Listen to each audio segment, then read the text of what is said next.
Welcome to the PVR institute Proddatur. ఇక్కడ మనకి polytechnic entrance exam ఎవరైతే కనుక ఏప్రిల్లో రాసిన వాళ్ళకి రియల్గా రావడం జరిగింది. ప్రతి ఒక్కరికి మంచి ర్యాంక్స్ తెచ్చుకున్న వాళ్ళు ఉన్నారు. వాళ్ళందరూ ఇంట్రెస్ట్తో పాలిటెక్నిక్లో జాయిన్ అయ్యే వాళ్ళు ఉన్నారు.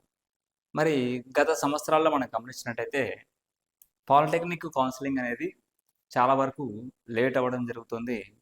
అదేవిధంగా క్లాస్ వర్క్ కూడా మనకు చాలా వరకు స్టార్ట్ కావడం కూడా సెప్టెంబర్ వరకు వచ్చే అవకాశం కూడా ఉండేదన్నమాట.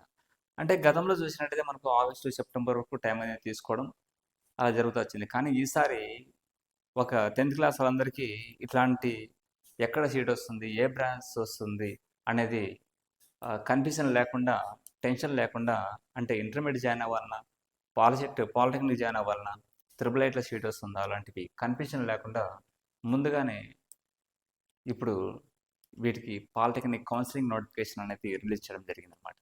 ఇది 10th క్లాస్ విద్యార్థులందరికీ ఒక గుడ్ న్యూస్గా చెప్పుకోవడం కూడా ఉంటుంది. మరి ఈ పాలిటెక్నిక్ ఎంట్రన్స్ ఎగ్జామ్స్ ఎవరైతే రాస్తున్నారో ఈ పాలిటెక్నిక్ కోర్సు జాయిన్ అవ్వడం కోసం ఈ పాలిటెక్నిక్ ఎంట్రన్స్ కౌన్సిలింగ్ సంబంధించి ఏమేమి అవసరం ఉంటాయి, సర్టిఫికెట్స్, వాటితో పాటు ఈ షెడ్యూల్ ఏ విధంగా ఉందనేది కూడా ఇప్పుడు ఒకసారి డిస్కస్ చేసుకున్నాం. ముఖ్యంగా వచ్చేసి ఇప్పుడు 24th నుంచి ఫీజు పేమెంట్ అనేది చేసుకోవాల్సి ఉంటుంది. మరి ఫీజు పేమెంట్ అనేది ఎక్కడ చేయాల్సి ఉంటుంది? ఇప్పుడు సపోజు మనకు దగ్గరలోని గవర్నమెంట్ పాలిటెక్నిక్లో వాటిని హెల్ప్ లైన్ సెంటర్స్గా ఇవ్వడం జరుగుతుంది. అక్కడికి వెళ్ళి మీరు ఆ ఫీజును అక్కడ అమౌంట్ పే చేసి మీరు ఒక రిసిప్ట్ అనేది తీసుకోవచ్చు అనమాట. జస్ట్ రిసిప్ట్ అనేది తీసుకోవచ్చు. లేదు మీరు అక్కడికి వెళ్ళకుండానే మీ మొబైల్ ద్వారా కావచ్చు, లేదంటే ఏదైనా సిస్టమ్ ద్వారా కావచ్చు, లేదంటే దగ్గరలోని నెట్ సెంటర్ ద్వారా కావచ్చు కూడా మీరు అప్లై చేసుకోవచ్చు. హెచ్ఎల్సి అంటే హెల్ప్ లైన్ సెంటర్ వరకు, గవర్నమెంట్ పాలిటెక్నిక్ కాలేజ్ దగ్గర వరకు వెళ్ళకుండానే మీరు వీటికి సంబంధించి ఫీజు పేమెంట్ చేసి ఆ రిసిప్ట్ అనేది మీరు పొందవచ్చు. అందులో మనకు పేమెంట్ ఏదైనా ఉంటాయి. ఆ రిసిప్ట్ అనేది మనం భద్రంగా పెట్టుకొని ఎప్పుడైతే 27th నుంచి మనకి సర్టిఫికేట్ వెరిఫికేషన్ ఇవ్వడం జరిగింది. మరి ఆ సర్టిఫికేట్ వెరిఫికేషన్ అనేది ఖచ్చితంగా మనం హెల్ప్ లైన్ సెంటర్కి, అంటే మీ దగ్గరలోని గవర్నమెంట్ పాలిటెక్నిక్ కాలేజ్ దగ్గరికి వెళ్ళాల్సి ఉంటుంది. మరి అక్కడ సర్టిఫికేట్స్ ఏమి తీసుకోవాల్సి ఉంటుందంటే మనకు పాలిటెక్నిక్ సంబంధించి first polytechnic POLYCET hall ticket, second one వచ్చేసి POLYCET rank card, third one వచ్చేసి పేమెంట్ రిసిప్ట్,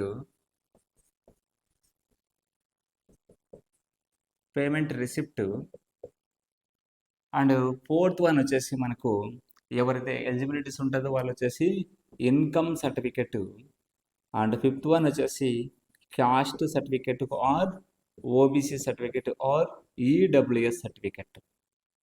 అంటే caste certificate SC, ST, BC వాళ్ళకి క్యాస్ట్ సర్టిఫికెట్, అండ్ ఓబీసీ అనేది అవసరం లేదండి, క్యాస్ట్ సర్టిఫికెట్. అదేవిధంగా ఎవరైతే ఓసీ వాళ్ళు ఉంటారో, రిజర్వేషన్ కలిగి ఉంటారో వాళ్ళకు ఎకనామికల్లీ వీకర్ సెక్షన్ కింద ఈ సర్టిఫికేట్ అనేది ఇవ్వడం జరిగింది. ఆల్రెడీ తీసుకొని ఉండొచ్చు. ఒకవేళ ఎవరైతే కనుక మనకు ఇన్కమ్ సర్టిఫికెట్, క్యాస్ట్ సర్టిఫికెట్ ఈ సంవత్సరం వంటి అప్డేట్ లేకపోతే కనుక అప్లై చేసుకోవచ్చు. త్వరగానే వచ్చే అవకాశం ఉంటుంది. మీ దగ్గరలోని సచివాలయంలో కానీ అప్లై చేసుకోవడానికి అవకాశం అయితే ఉంటుందన్నమాట. మరి వీటితో పాటు మనకి ఒక ఐడి ప్రూఫ్ అంటే ఆధార్ అనే ఐడి ప్రూఫ్ అనేది అవసరం ఉంటుంది. ఇంకా అదేవిధంగా మీకు వచ్చేసి పేరెంట్స్ ఆధార్ కూడా తీసుకోవడం కూడా అంత మాండేటరీ అయితే కాదు, కానీ అది కూడా తీసుకోవడానికి తీసుకెళ్ళండి. ఇవన్నీ మనకు వీటితో పాటు మనకు 10th క్లాస్ మార్క్ లిస్ట్, అంటే మనకి ఏదైతే మనకు డూప్లికేట్ మెమో ఏదైతే వచ్చింటుందో ఆ డూప్లికేట్ మెమో మాత్రం తీసుకోవాల్సి ఉంటుంది. చాలా వరకు కొంతమంది సప్లిమెంట్గా రాసే వాళ్ళు ఉంటారు. వాళ్ళ పరిస్థితి ఎట్లా అంటారు, ఈ కౌన్సిలింగ్ రిజల్ట్ వచ్చినంత వరకు కౌన్సిలింగ్ అటెండ్ అయ్యేదానికి ఉండదు అనమాట. సప్లి వాళ్ళు ర్యాంక్ తెచ్చుకున్న వాళ్ళు రిజల్ట్ వచ్చినందుకు అటెండ్ అయ్యేదానికి ఉండదు. ఒకవేళ ఆ లోపల మీకు రిజల్ట్ వచ్చినట్టయితే మీకు వెళ్ళే ఛాన్స్ అయితే ఉంటుంది. ఈ సర్టిఫికేట్స్ అన్నీ మనము ఒరిజినల్ డాక్యుమెంట్స్ అన్ని తీసుకోవాలి. ఆ ఒరిజినల్తో పాటు 2 sets జిరాక్స్ అనేది కూడా తీసుకోవాలి. 2 sets జిరాక్స్ అనేది తీసుకోవాలి. వీటిపైన ఎటువంటి అటెస్టెడ్ అనేది అవసరం అయితే ఉండదు. 2 sets జిరాక్స్ 1 సెట్ అదేవిధంగా తీసుకొని అదేవిధంగా మనము ఫొటోస్ కూడా పాస్పోర్ట్ సైజ్ ఫొటోస్ కూడా మనం తీసుకోవాల్సి ఉంటుంది అన్నమాట. పాస్పోర్ట్ సైజ్ ఫొటోస్ కూడా ఒక 4 లేదంటే 2 తీసుకెళ్ళండి.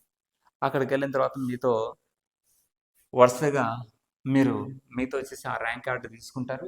ఆ ర్యాంక్ కార్డు బేస్ చేసుకొని మిమ్మల్ని లోపలికి అలౌ చేస్తారు.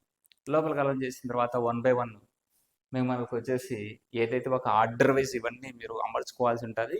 ఆర్డర్ వైజ్ అమర్చుకున్న తర్వాత వీటిని మొత్తం ఒరిజినల్స్ అన్ని చెక్ చేస్తారు. చెక్ చేసి అక్కడ కూడా మనకు ఒక రిసిప్ట్ అనేది ఇస్తారనమాట. చెక్ బాక్స్ రిసిప్ట్ అనేది ఒకటి ఇస్తాడు. అక్కడ మీకు వచ్చేసి ఒక ఐడీస్ అనేది ఉంటుంది. ఆ ఐడీస్ మీరు ఆప్షన్స్ పెట్టుకోవడానికి యూజ్ అవుతుంది అనమాట. ఐసీఆర్ నెంబర్ అనేది ఐసీఆర్ నెంబర్ అనేది ఒకటి ఉంటుంది. ఐసీఆర్ నెంబర్ అనేది మీకు చాలా యూజ్ అవుతుంది. ఇందులో ఏదైతే మీరు ఒకవేళ సర్టిఫికేట్ లేదనుకోండి, వీటితో పాటు మీరు ముఖ్యంగా గమనించాల్సింది మెయిన్గా స్టడీ సర్టిఫికెట్స్ మీకు ఎప్పటి నుంచి అవసరం అంటే 4th క్లాస్ నుంచి 10th క్లాస్ వరకు అవసరం. 4th క్లాస్లో మీకు ఇక్కడ వచ్చేసి ఎలిమెంటరీ స్కూల్లో అండ్ హై స్కూల్స్లో 4th క్లాస్ నుంచి 10th క్లాస్ వరకు మీరు ఫస్ట్ క్లాస్ నుంచి తీసుకున్నా బెటర్, ఇబ్బంది అయితే ఏం లేదు. మాండేటరీగా 4th క్లాస్ నుంచి 10th క్లాస్ వరకు అవసరం.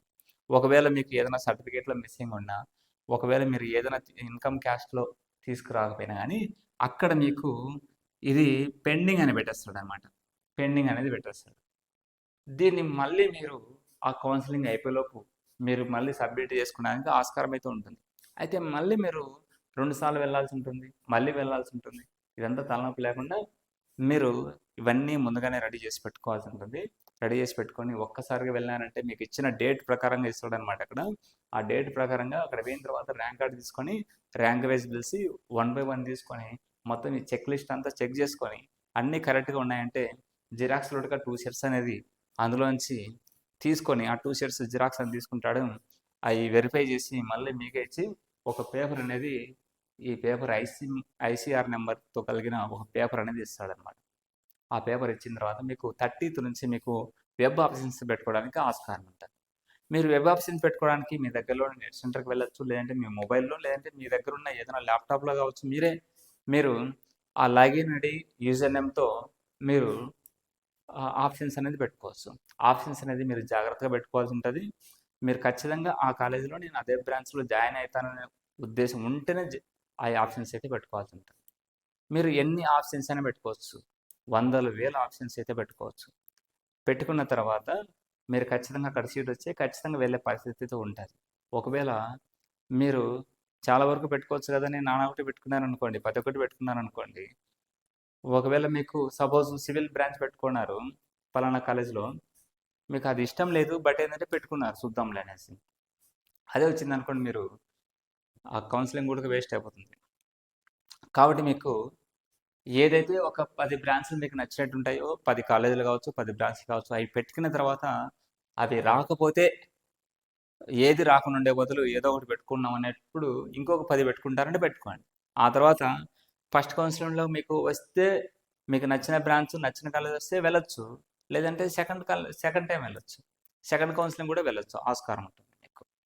కాబట్టి ఈ రిసిప్ట్ అనేది తీసుకుపోయిన తర్వాత ఆప్షన్స్ అనేది పెట్టుకున్న తర్వాత మీకు కొద్ది రోజుల్లో మీకు సీట్ అనేది అలాట్ చేయబడుతుంది. వాటికి సంబంధించిన మెసేజ్ ఏదైతే మీరు మొబైల్ నెంబర్ ఇక్కడ ఇచ్చింటారో ఆ మొబైల్కి మీ మెసేజ్ అనేది వస్తుందన్నమాట. ఒకవేళ మీరు మెసేజ్ అనేది చూసుకోకపోయినా ఏం పర్లేదు, మీరు ఇక్కడ లాగిన్ ఐడి ద్వారా వచ్చేసి మీ మొబైల్లో చెక్ చేసుకోవచ్చు ఎక్కడ సీటు వచ్చిందనేది కూడా చెక్ చేసుకోవచ్చు.